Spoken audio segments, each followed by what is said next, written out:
నమస్తే గురూజీ. నా పేరు ప్రదీప్. నేను మెడికల్ రిప్రజెంటేటివ్‌గా జాబ్ చేస్తాను. కాకపోతే లైఫ్‌లో చాలా టెన్షన్స్ అండ్ ప్రెషర్ హ్యాండిల్ చేయాల్సొస్తుంది. అవన్నీ ఎలా అధిగమించాలి అనేది నా ప్రశ్న. దానికి మీరు హాయ్ ప్రదీప్ గారు. లైఫ్లో టెన్షన్స్ మీకే అనే కాదు, ఇప్పుడు వింటున్న అందరిలో కూడా ఇదే ఉంటుంది.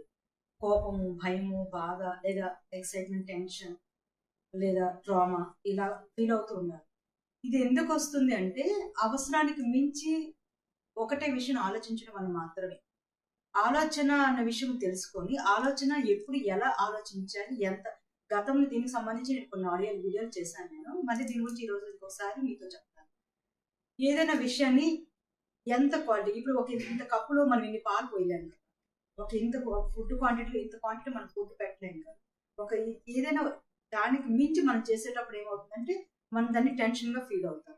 సో మీరు ఇప్పుడు స్టడీస్ కోసం కానీ, లేదా జాబ్ కానీ, లేదా కెరియర్ కానీ, ఏదన్నా కానీ దానికి సంబంధించి మీరు ఏం చేస్తారంటే, ఎవరైనా సరే మీరే కాదు, అది హౌస్ వైఫ్స్ అవ్వచ్చు, జాబ్ చేసే వాళ్ళు అవ్వచ్చు, పిల్లలు అవ్వచ్చు, పెద్దవాళ్ళు అవ్వచ్చు, ఎవరికైనా ఏ సమస్యకైనా ఏ టెన్షన్కైనా టెన్షన్ ఎందుకు వస్తుంది అంటే ఆ విషయంలో మనం సాల్వ్ అవ్వడం గురించి ఆలోచించాం. మన ప్రాబ్లం ఉంది అనుకోండి, ప్రాబ్లం గురించి ఆలోచిస్తాం. దాన్ని మళ్ళీ మళ్ళీ మళ్ళీ మళ్ళీ థింక్ చేసి దాని గురించి ఎలా బాధపడాలో చేస్తున్నట్టుగా ఇంకా ఇంకా బాధపడుతూ ఉంటాం. ఆ ప్రాబ్లమ్ని మనం ఏం చేస్తే సాల్వ్ అవుతుంది, ఎలా చేస్తే సాల్వ్ అవుతుంది అన్నప్పుడు అది మనకు ఒక మీరు ఎంజాయ్ చేస్తే ఒక గేమ్ లాగా దాని నుంచి బయటపడతారు. అంటే ప్రాబ్లం మీద ఆలోచనలో మీకు ఆలోచన విధానం మార్చాలి. ఇంకా అర్థమవుతుందండి. ఆలోచించే విధానం అంటే ఏం చేసి దాన్ని బయటపడతాం. మనం చెప్పేటప్పుడు కూడా, ఎవరికైనా చెప్పేటప్పుడు కూడా ప్రాబ్లం మళ్ళీ ఒకసారి చెప్పి మళ్ళీ గుర్తించుకొని మళ్ళీ బాధపడతాం. వాళ్ళు మనం అడిగినప్పుడు కూడా మళ్ళీ రిపీట్ చేస్తూనే ఉంటాం. ఇక్కడ మనం చేయాల్సింది ఏంటి అంటే దాన్ని సాల్వ్ అయి ఫోకస్ చేస్తే ఆటోమేటిక్గా మనం బయటకు వస్తాం. క్లియరా అండి? Thank you Guruji. నాకు ఆన్సర్ దొరికింది. కాకపోతే ఇంకొక క్వశ్చన్ చెప్పండి. ఇప్పుడు లైఫ్‌లో సక్సెస్ ఎలా సంపాదించాలి? ఇప్పుడున్న కెరియర్‌లోనే గానీ, ఏ విధంగా అయినా సరే సక్సెస్ ఎలా పొందాలి అనేది క్వశ్చన్. ఓకే. మీరు జాబ్ చేస్తున్నారు. జాబ్ అనే కాదు, బిజినెస్ అయినా, పెద్దవాళ్ళైనా, చిన్నవాళ్ళైనా, ఈవెన్ చిన్నపిల్లలు చదువుకుంటున్న వాళ్ళకైనా సరే, వాళ్ళ ఈవెన్ ఏదైనా ఆర్ట్ నేర్చుకున్న వాళ్ళకైనా వాళ్ళ కెరీర్‌లో గ్రోత్ అనేది ఉండాలి. ఎవరైనా అదే కోరుకుంటారు. అయితే దాన్ని మనం ఎలా ఆలోచించాలో ఇప్పుడు నేను మీకు చెప్తాను. కెరియర్‌లో మనం ఇప్పుడు మీరు సాఫ్ట్‌వేర్ అనుకోండి. నిన్నటికి ఈ రోజుకి మీరు అప్డేట్స్‌లో ఎలా ఉన్నారు? స్టడీస్‌లో ఎలా ఉన్నారు? ఐ మీన్ మీరు మీ ప్రొఫెషన్‌లో మీరు నేర్చుకుంటున్న, మీరు చేస్తున్న కోర్సుల మీద నెక్స్ట్ లెవెల్ ఎలా వెళ్తున్నారు? అది మీరు చేస్తున్న ఇది అందరికీ తెలిసిన విషయం. దీన్ని ప్రత్యేకించి నేనైతే చెప్పనవసరమే లేదు.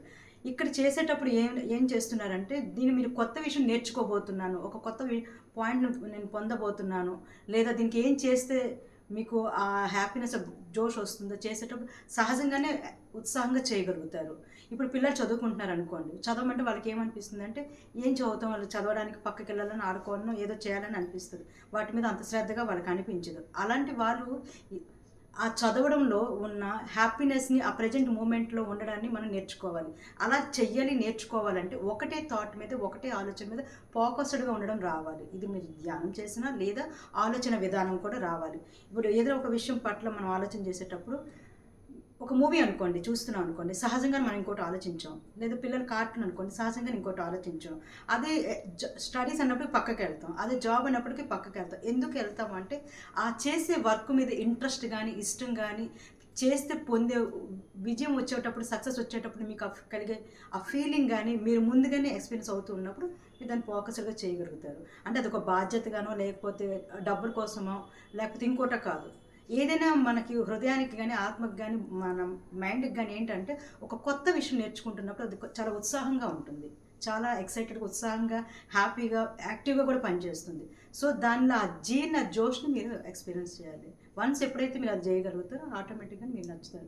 ఒక పిల్లలు గేమ్ ఆడినంత ఉత్సాహంగా చదవడానికి ఎందుకు ఉండరు అంటే, వాళ్ళు క్రియేటివ్ ఎందుకు ఉండాలంటే అందులో ఉన్న ఆ ఎంజాయ్మెంట్ ఫీల్ అవ్వడంలోనే. ఇప్పుడు ఒక టీ కప్ ఉందనుకోండి, అందులో మనం టీ ఆల్రెడీ ఉందనుకోండి, లేదంటే దాంట్లో కాఫీ, లేదా ఒక పరమాన్నం, లేదా పాలు, ఒక పాయసం పోసాం అనుకోండి, ఏమవుతుంది? అది ఎందుకు పనికి రాకుండా పోతుంది. అలాగే మనము ఒక ఆలోచన చేసే ఆలోచన చేసేటప్పుడు ప్యారలల్గా రకరకాల ఆలోచించేస్తూ ఉంటాం. అలా కాకుండా అలా అంటే ఇప్పుడు నేను ఇందాక చెప్పాను, ఆ కప్పులను ఒకటి ఒకటి వేస్తే అన్నీ మిక్స్ అయిపోతే కనుక మనం తాగడానికి ఎందుకు పనికి రాకుండా ఎలా పోతుందో, మనం ఏదైనా చదివేటప్పుడు రాసేటప్పుడు లేదా ఏదైనా ప్రిపేర్ అవుతున్నప్పుడు లేదా స్టడీస్ కోసమో లేదా జాబ్ కానీ లేదా ఒక కోర్స్ చేస్తున్నప్పుడు మీరు ఆ ఫోకస్డ్గా ఉండకుండా మనం అన్ని విషయాలు రోజులో జరిగే అన్ని విషయాలు కూడా ఆలోచించేస్తూ ఉంటాం. దానివల్ల మనం ఆ క్వాలిటీ టైం ఇవ్వలేము. సో దానికి ఏంటంటే రోజులో కొంత సమయం ఖచ్చితంగా ప్రజెంట్ మూమెంట్లో ఉండడం ప్రాక్టీస్ చేయాలి. దానికి మీరు ధ్యానం అయినా ఏదైనా అనుకోవచ్చు. అంటే ఆ ప్రజెంట్ మూమెంట్లో ప్రజెంట్ టెన్స్లో గతంలోకి వెళ్ళకూడదు, భవిష్యత్తులో వెళ్ళకుండా ఆ మూమెంట్లో ఉండడం ఎప్పుడైతే ప్రాక్టీస్ చేస్తామో ఆటోమేటిక్గానే వస్తుంది. ఇది రావాలంటే ఫస్ట్ మీకు ఏ ఆలోచన వస్తుంది, అది రావాలా వద్దా, ఎందుకు వస్తుంది, ఎందుకు ఈ విషయం నేను ఆలోచిస్తున్నాను, ఇప్పుడు నాకు ఈ అవసరం లేదు కదా అన్ని ప్రాక్టీస్ కొద్ది రోజులు చేసేటప్పుడు మనకి కొన్ని రోజులకి ఏమవుతుందంటే అవసరం లేని ఆలోచన ఆటోమేటిక్గానే అయిపోతాయి. ఆలోచన మనకి లోపల ఎక్కడో ఉంటుంది, అదొక 3-4 లేయర్లు దాటుకొని మనం బయటకు వస్తుంది. ఆ దాటేటప్పుడే మీరు ప్రజెంట్ టెన్స్లో ఉండేటప్పుడు ఇది అవసరం లేదులే, ఇది ఇప్పుడు కాదు కదా అని మనం చేయగలుగుతాం. అర్థమైంది కదండి.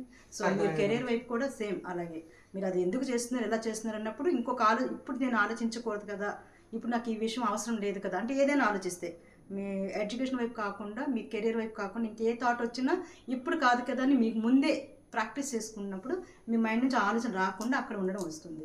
మిగతా విషయాల పట్ల మనం ఆర్టో, సినిమానో, డాన్సో, సంగీతం, ఎంజాయ్మెంట్లో మనకు అది రాదు, ఇష్టంగా ఉంటాం కాబట్టి. మిగతా వాటిలో అది వస్తుంది. ఎందుకు వస్తుందంటే దాని మీద ఇష్టం లేదు కాబట్టి.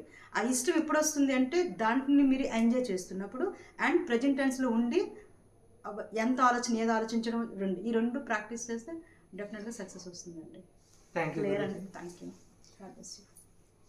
మొత్తం అర్థమవుతుంది కానీ ప్రాక్టికల్గా అది అప్లై చేయాలంటే అవ్వట్లేదు. దానికి ఏమైనా టిప్స్ చెప్తారా? ఇది అందరూ ఇంచుమించుగా అర్థమైన తర్వాత ఇదే ఫేస్ చేస్తున్నారు అనుకుంటాను. నేను బోర్డుగా ఓపెన్గా చెప్తున్నాను. దానికి మీరు మీ ఆలోచనలు మీ మనసులో ఉన్న మీ లేజినెస్ మాత్రమే. ఇప్పుడు మీరు ఒక మూవీకి టికెట్ తీశారు, సినిమాకి వెళ్ళాలి. సో నేను కనిపించని దారిలో మీరు ఏం చేస్తారు? సినిమాకి టైం అవుతుందని వెళ్ళిపోతారా? పోనీ ఫ్లైట్ టికెట్ తీశారు, మీకు టైం అవుతుంది, ఇప్పుడు మీరు ఏం చేస్తారు?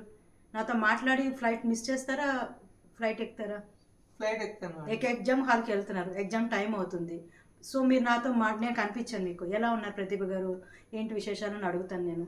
అమ్మ నాకు ఇప్పుడు ఎగ్జామ్ టైం అవుతుంది అమ్మ, అవ్వగానే మాట్లాడతాను అంటారు. మీరు ఎగ్జామ్కి వెళ్తారా లేదా నాతోనే మాట్లాడతారా? అప్పుడు మీ బ్లెస్సింగ్స్ తీసుకొని మూవ్ ఆన్ అయిపోయి బ్లెస్సింగ్స్ తీసుకుందరులేండి. చెప్పండి. ఎగ్జామ్కి వెళ్తాను. ఎగ్జామ్కి వెళ్తారు కదా, అంటే అక్కడ ఏంటి ఇంపార్టెన్స్? ఎగ్జామ్. మీ ఆలోచన కూడా మీరు మళ్ళీ మళ్ళీ మళ్ళీ రిపీట్ చేయాలి. మీరు చదువుతున్నారు, మీకు ఏదో అన్వాంటెడ్ థాట్ వస్తుంది, లేదా మూవీ ఆర్ ఫ్రెండ్స్ ఆర్ డేలో గడిపింది ఏదో ఒక ఆలోచన వస్తుంది. సో వచ్చేటప్పుడు ఏం చెప్పాలి? మీ మనసుకు మీరు చెప్పాలి, మీకు ఇది టైం కాదు, ఇప్పుడు మీకు ఇది emergency, me preparation, me exam with in 2 డేస్లో ఒక ఇంటర్వ్యూ చేయాలి, ఒక ఎగ్జామ్ రాయాలి. సో మీరు మీ మైండ్కి చెప్పాలి. అలా చెప్పాలి అంటే మీ మనసులో ఏం నడుస్తుందో మీరే ఎక్కుతా చూడాలి.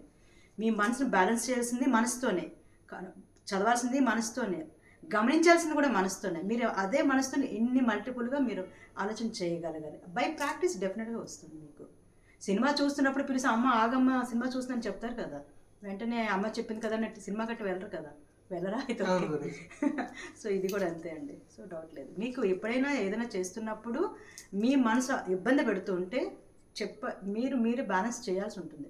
అది అర్జెంటా, ఇది అర్జెంటా, ఇది చేయాలా, అది చేయాలా, అట్లీస్ట్ ఆ క్లారిటీ మనకు ఉంటుంది కదా. సో అంతే సింపుల్. బై